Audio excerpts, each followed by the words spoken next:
Alright, so here we are in the last video of the Boom series. There were 3 videos, this is the last one. The first one was the overview, the second one was the UI and the presets, and now we're going to start making custom beats. And we're going to apply them to a track that we're working on. All of that inside of this video. We've got a lot to go over, so I think we should just jump right into Boom and creating our own drum patterns with this classic analog style sequencer. Let's go ahead and get started. I'm just using my MIDI keyboard here, and what I can do is launch this sequence right here. It's pattern 1 and it's on C3. So if I press the C3 on the keyboard, or the A right now on my QWERTY keyboard, which is on the C3 position, we'll get this pattern right here.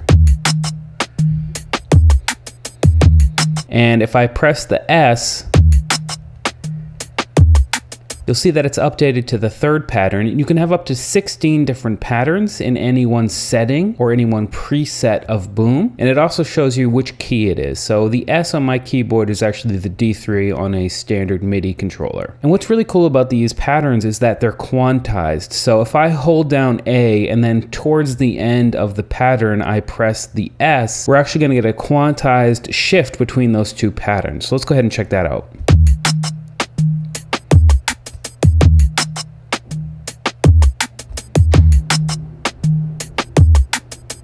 Isn't that cool? And what's also cool is if you hold down 2 keys at the same time, they'll go back and forth between them. And you can actually see the lights and how they work down here. So let's go ahead and check this out.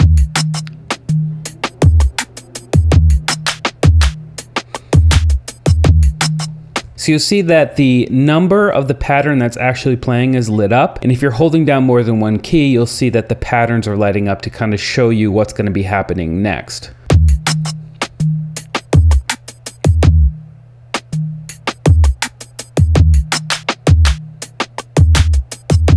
So there with the 3 keys, it actually went in the sequence I pressed them. And that was a very small difference because I tried to press them all at the same time. But if you hold down the keys in a sequence, the patterns will cycle through in the sequence that you press them. So this is the matrix up here. This is where you can start editing your own pattern. You just got to click any one of these LEDs. If I wanted a kick to happen right here, I could just click that. And if I click it again, you'll see that the LED gets less bright. Again, even less bright, and then it's off again. So those are velocity changes. So really bright is as loud as it can get. This is less loud and even less loud, and then it's off. And the difference between those velocity ranges are actually controlled by this dynamics knobs right here. The volume is the overall output volume of the unit. Swing is going to be a quantized style swing that's added to the rhythm and really gives it a nice human touch, so it's less robotic if that's what you're looking for. You can switch the entire drum kit at the same time. You have 10 different drum kits here. Right now we're on Urban 1, so if we just switch to Urban 2, you'll notice that all of the channels here are updated to the Urban 2 drum kits.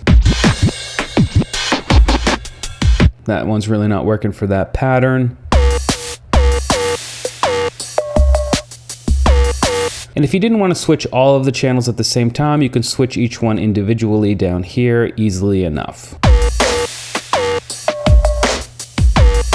Each channel also has a pan control, the level, the tuning. You can bring the tuning up or down in semitones, and then the decay knob. There's a solo and mute, and there's also the adjuster knob, which is going to transform things in varying different ways for each one of the channels. It's a little bit hidden. It doesn't look like it's something that can be tweaked, but if you click it and drag up and down, you look down here in the display, you'll see that the rim adjuster is moving somewhat. And the graphic is actually moving as well, but it's a little bit hard to see. If at any point you want to use the event bar to sequence instead of the matrix up here, you just got to click And now this event bar is corresponding to where the kick is going to happen in this particular pattern. So if I click 5 right here, you'll see that up here in the matrix, it's actually updated as well. And you still have your velocity controls here. Now that's because we're on pattern edit. If we want to switch back to pattern select, we just got to click this right here and we can go back to playing those keys. We also have transpose controls, speed control. We do have the triplets option. And beyond that, we also have 50 different presets that are sorted out in different BPM. So here's 101 to 120. And each one of those presets, again, has 16 different patterns inside of it. So you're really getting a lot. 50 times 16 is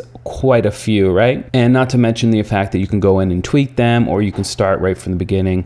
You also have copy and clear control. So if I want to completely start new with this particular drum kit, I just hit the clear button and I could go in and start making my own patterns. It's really great when you're going to be performing with it because you can make a little fill or something like that, and you really have full customizability options when you start making your own beats. But that's pretty much it with Boom, and that's where I'm going to wrap up the tutorial, because beyond your creativity and how you want to style your beats, those are all the parameters you need, and those are all the parameters you have to start doing it. And really, it's up to you now to go out and make the best sounding drum patterns you can. So anyway, that's Boom, the new drum sequencer by Air Music Technology. Highly suggest go checking it out. Links are in the description of this video. I hope you learned something. We'll see you next time.